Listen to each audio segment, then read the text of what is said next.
I did a lot of. I had Leroy as my only guest. Wow. Wow. It must have been some slim damn pickings out there. No, it's just like I just was like, oh, because I didn't know if I was doing it. Tommy Doggy books these shows like way in advance. God. Yeah.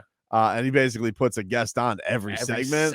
I'm just like, well, that's not really my style. I'm not going to sit here and do guests every segment, but I would like, I know Leroy's never been on Heat Weekly, so I'm like, let's have Leroy's debut on Heat Weekly. Way to go. And so I mean, look, I could take this one of two ways.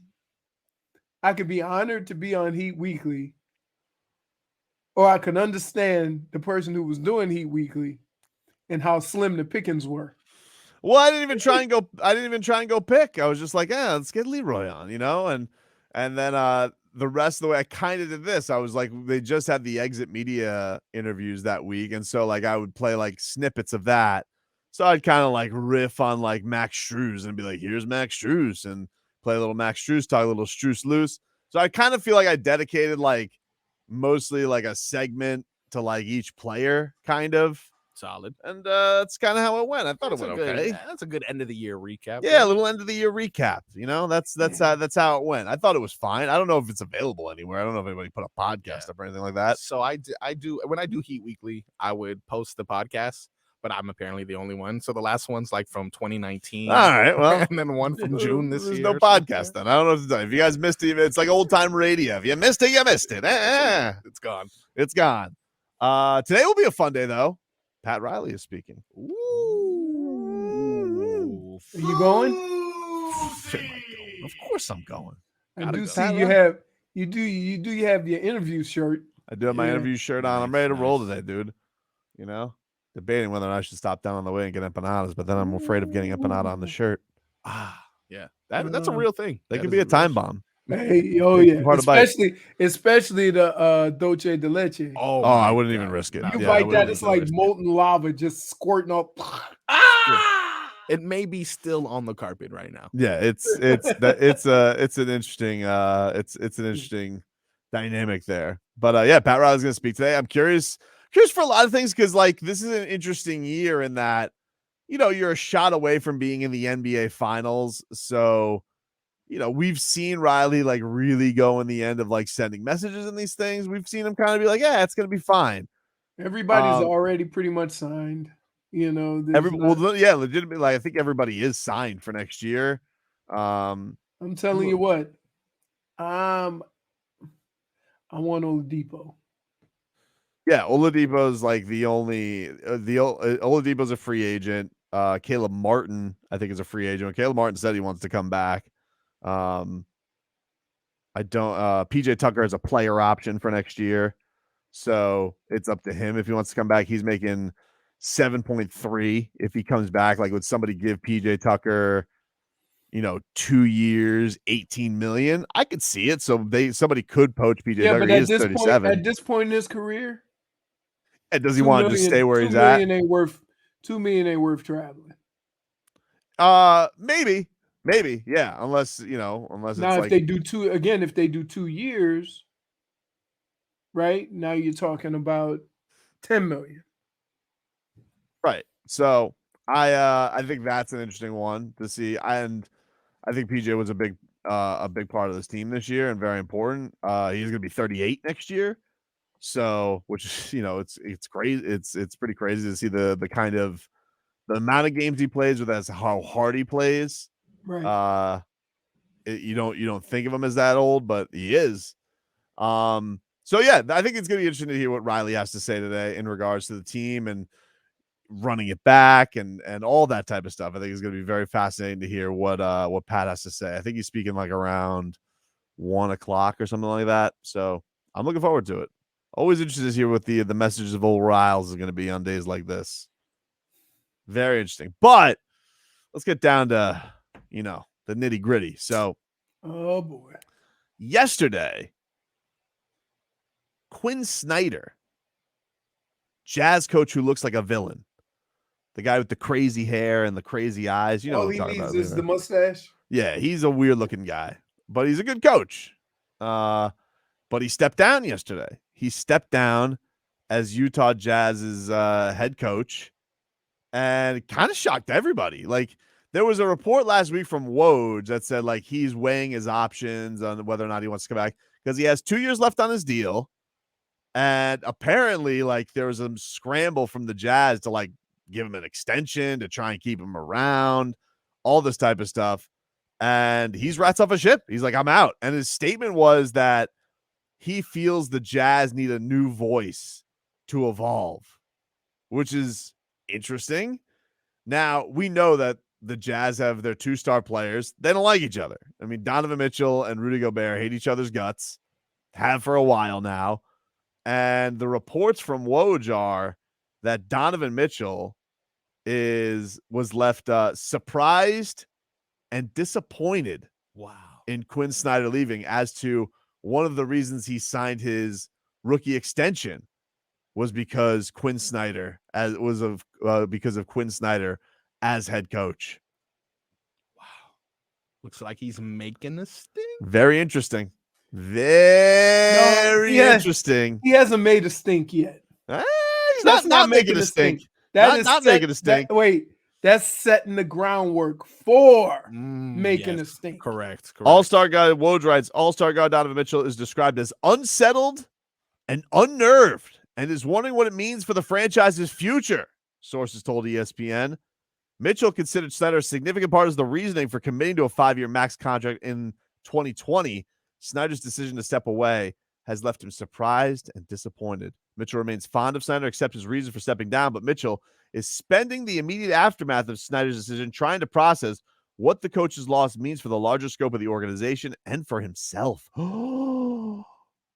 That sounds like way too much thought going into, like, come on, really? Interesting. Does that sound like now? Look, I don't know Donovan Mitchell from a hole in the wall, right? But does that sound like something a basketball player would sit down and say? Mitchell has 4 years, 135 remaining on his contract, including a player option in the final season. So really 3 years left on this deal. You know, very interesting. Where's the next place you think that Utah Jazz go? Right to Donovan, right? Well, what do you want? This is immediately where you call up Dwayne Wade and be like, "Is he okay? Is Donovan okay? Dwayne, and D-Wade is gonna be like,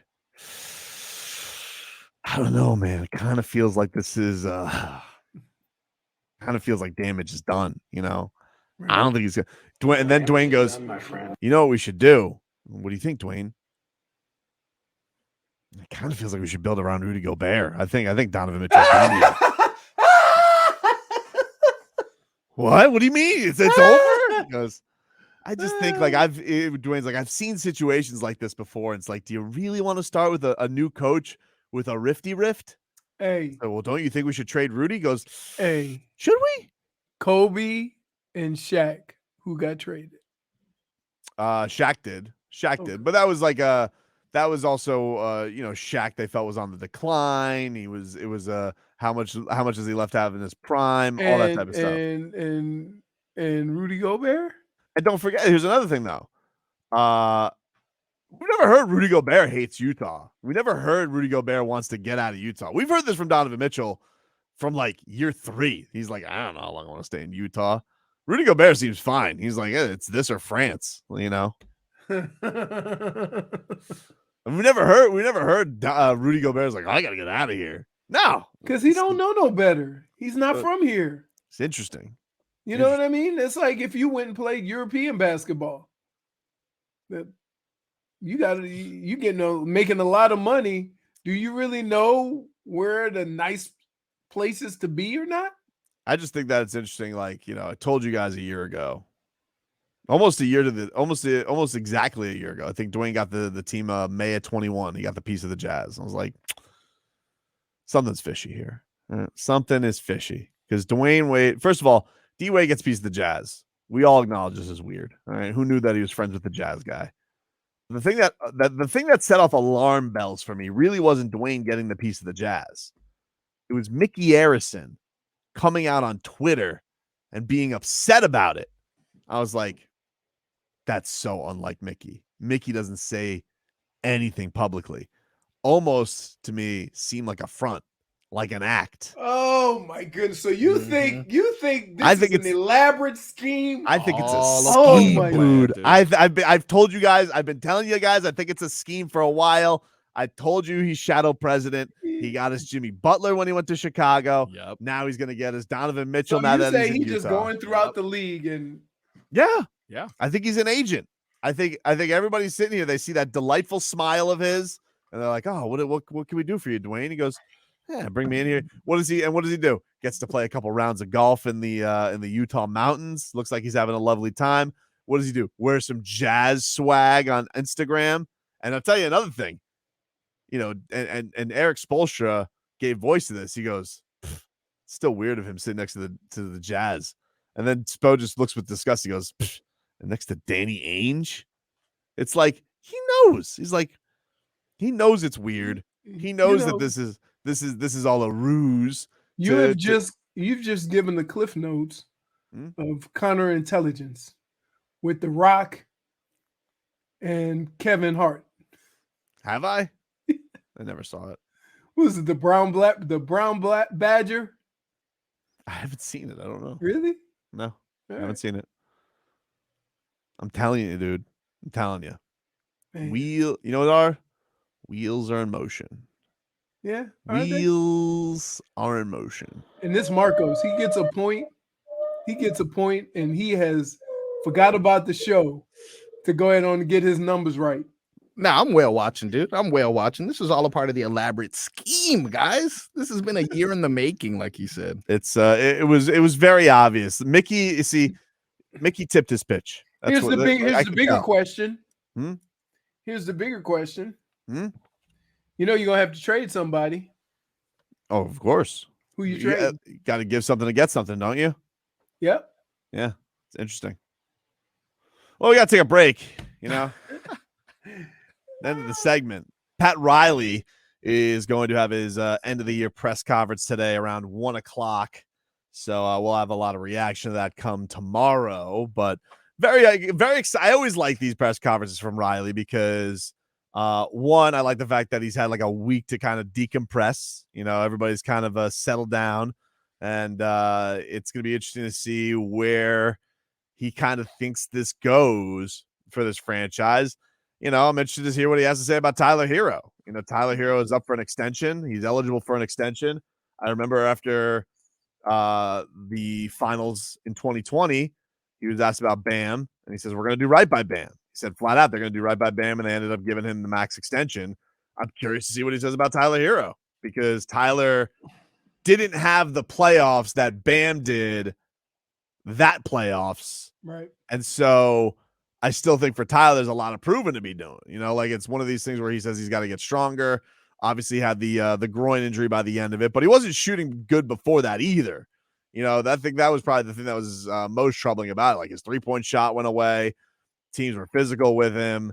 And so I do think for Tyler Hero, what Pat Riley says about him. Now, you got to parse through it because what Riley says, what of it is trade value and what of it is true? Well, here's the deal. Pat Riley and the powers that be have to figure out, do they need to get better with the personnel or do they need to be better with the personnel that they have?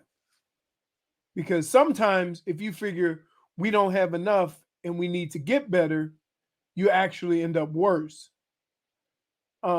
Versus the other way, you could say, oh, you know, as a team, we need to be better, and that is the best version of that team you're going to get, then that's a whole nother question. So I don't know whether they're thinking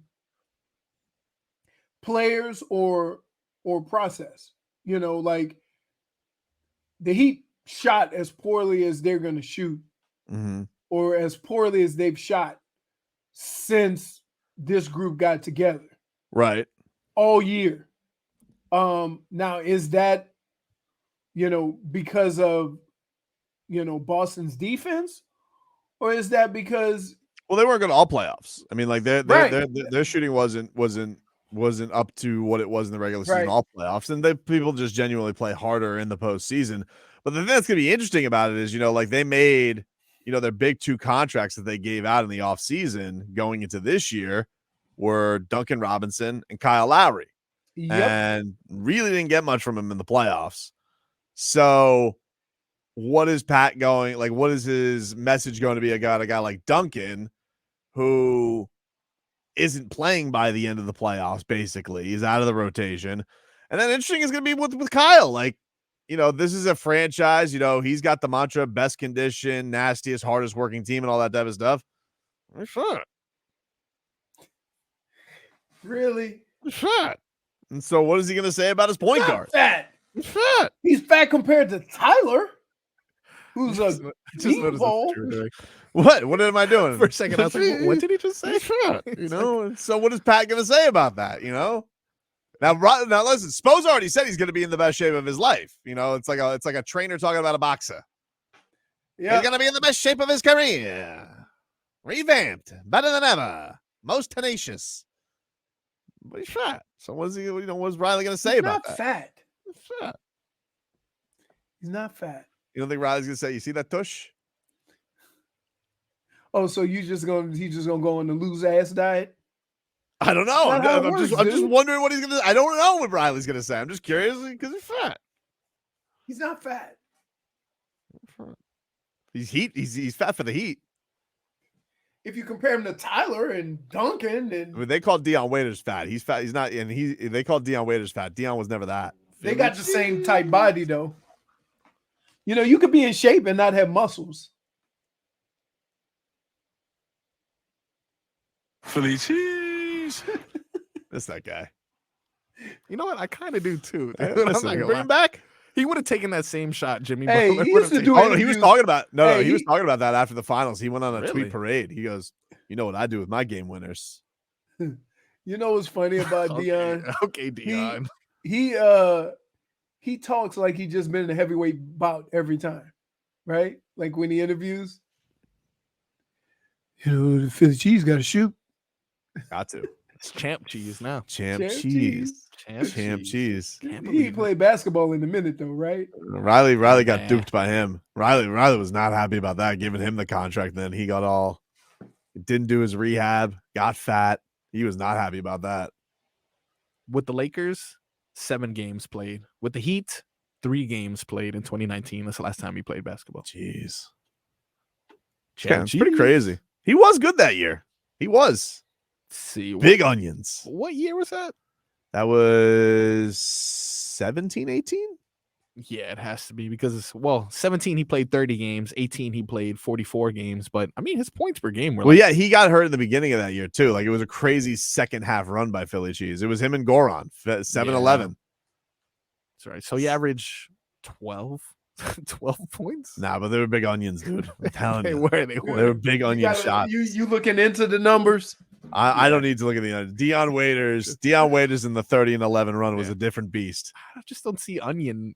I'm telling you, dude. Like I'm looking at these stats. They don't spell out onion. I don't see onions. No, it was they spell out reserve. It was 16-17, but he still didn't play that many games. It was 43 games. Yeah. It was 16 points a game, but he did shoot like 40% from 3. He did, which was a career high. Then the next year he had the ankle injury. Oof. That ankle never really healed, dude. No. Oof. No. Philly cheese, man. That was a fun team, dude. But anyway, I'm dilly-dallying around the point. Leroy keeps asking me, like, Tobin, who are you going to trade? Because the story comes out yesterday. Somebody. Here's Donovan what you're going to do. You're going to re-sign. You're going to give Tyler Hero the extension. No. You're not? No. Well, then you can trade him. Wow. Huh? You're not eligible to trade him. Oh, really? Okay. Oh, well. Yeah. He don't make enough money, though. Oh, it's okay. You package him. Little package, I know who you would trade. Who? Yes. I mean, a lot of Jazz fans did. One more. Lowry. Yeah, there it is. There it is. Now, I mean, let me ask you a question. But let me ask you a question, fake Riley. Yes. How you gonna handle Jimmy? How am I going to handle Jimmy Butler? Because we traded his friend? How are you going to, is that what you're asking? Yeah. I mean, like, Jimmy, come here. Oh, okay. And he's like, hey, what's up, Pat? Like, I don't know. And there's no nice way to say this. You don't call him Pat. Call him Coach. What's up, Coach? Hey, listen, you know I love you, right? Of course. You know, it's like, I haven't wanted anybody to win a ring this bad since Alonzo Mourning. Okay? I want you to be a champion. But your friend here. Shut up. That's not. No, Pat. No, Pat. No, Pat. Hey, man, what are you doing? And D Wade, he says the time is now, and he goes, "What does that mean?" He goes, "Well, Jimmy, it's time. It's time I tell you all the Heat secrets." And you know what? Donovan Mitchell is built very similar to Kyle Lowry. No, he's not. No, yes, he is. We did this. You're doing this again. First of all, I'm not taking any Jazz body descriptions from you because you basically made it seem like Rudy Gobert was built like Kristaps Porzingis. So I'm not taking any Jazz descriptions from you. I'm telling you, He's built like Dwayne Wade. This is how he's built. Except bigger. Except bigger. No. Yes. You got duped by one texter. No. Yeah, I'm telling you, dude. Go ahead, go look. Go look. Look at Donovan Mitchell.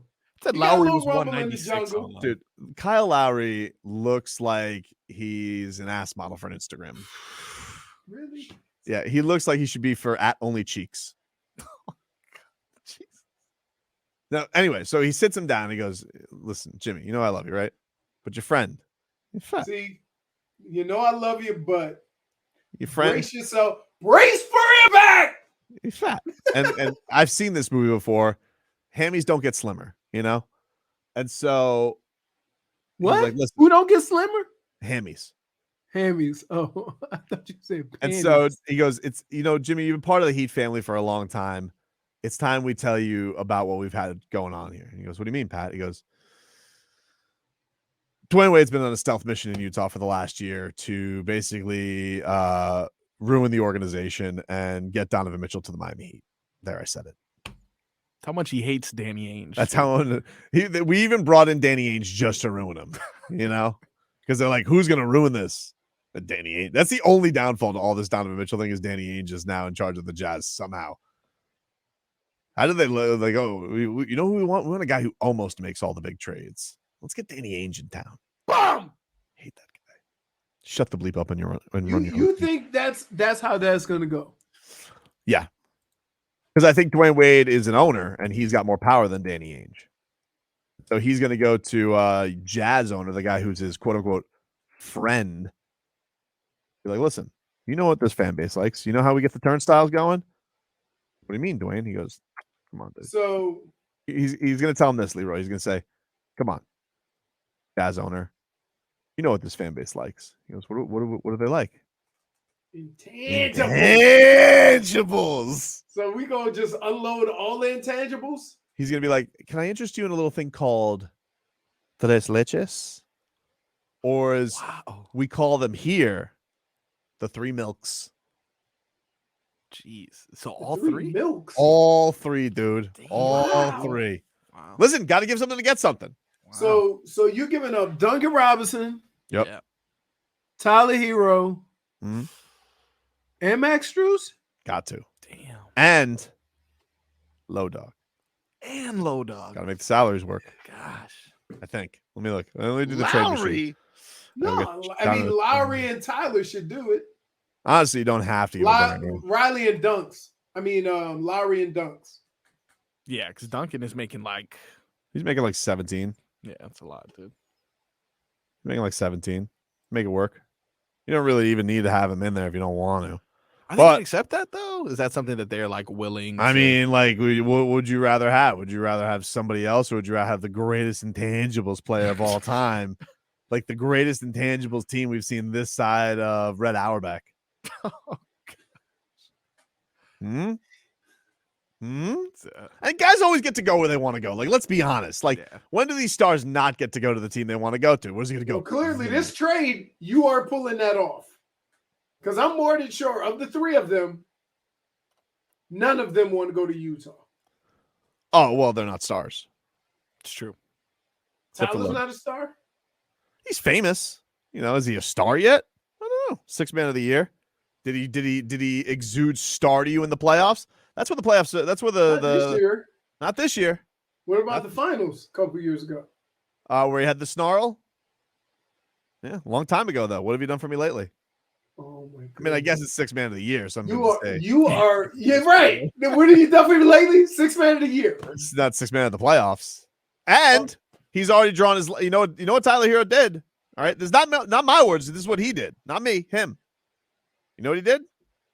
Drew a line in the sand. He did. Says, I want to start. I've earned it.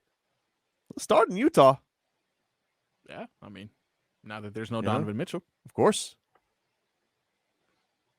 And then what if Rudy Gobert says, I like this trade? Because he hates Donovan Mitchell. It's true. Then he gets to be quite mutual. So they get to the as some would say, win-win. It's just interesting. So interesting. You just gonna send them all of the Heat's intangibles. It just weighs. It's like it's trading intangibles to Utah is like giving catnip to a cat. Like it just they can't help themselves, especially with Danny Ainge running the organization. Just imagine the starting lineup there. And Joe this, Ingles. and this is what Dwayne Wade's going to do in the meetings. This is what Joe Ingles, the 25-year-old balding white basketball player. D Wade's going to say this in the meetings. Doesn't he look 40? He does. He does. Joe Ingles looks 40. D Wade's going to say this in the meetings. He's going to be like, Danny, hey, what's up, Dwayne? He's going to be like, Tyler Hero's going to be better than Donovan Mitchell, right? You know that, right? He goes, really? He goes, trust me, dude. Trust me. He goes, you sure you want to do this to Pat? You feel like we're fleecing them. He goes, yeah. He says, just say, bah, hand me those shears, Danny, because we're fleecing Pat Riley. And then all of a sudden, they pull the trigger because D Wade influenced the Jazz to make that trade. And then the Jazz fans are going to go crazy. Season ticket sales are going to go through the roof, and the value of the team's going to go up because they acquired Tyler Hero. And then all of a sudden, D Wade sells. Aren't they? Oh, no, that's Portland. You think it's Portland? So then all of a sudden, once the intangibles ticket sales skyrocket, D Wade sells his piece of the team, makes out like a bandit, comes back, buys his piece of the Heat with Donovan Mitchell. It's all happening for us, baby. You called it a year ago, dude, if I had to be honest. Yep. Listen, a lot of people see things for what they are. I see things for what they will be. Okay. They call me the soothsayer. Okay. They call me the soothsayer. I knew this is what? The soothsayer. The soothsayer. Yeah. As soon as what does that mean? It means I see these things, dude. I see these things. And let me tell you something. As soon as I saw Mickey Arison make a stink on Twitter about D Wade owning the Jazz, I'm like, something's amiss. Mickey doesn't do that. It was too look at me for Mickey Arison to do that, for me not to feel like something was up. How do you spell soothsayer? I'm still trying to. It's not important. The point is that's what they call me. Oh, it's important. It's not important. We got to take a break. We're way over. Go Len's going to text me. I got to go.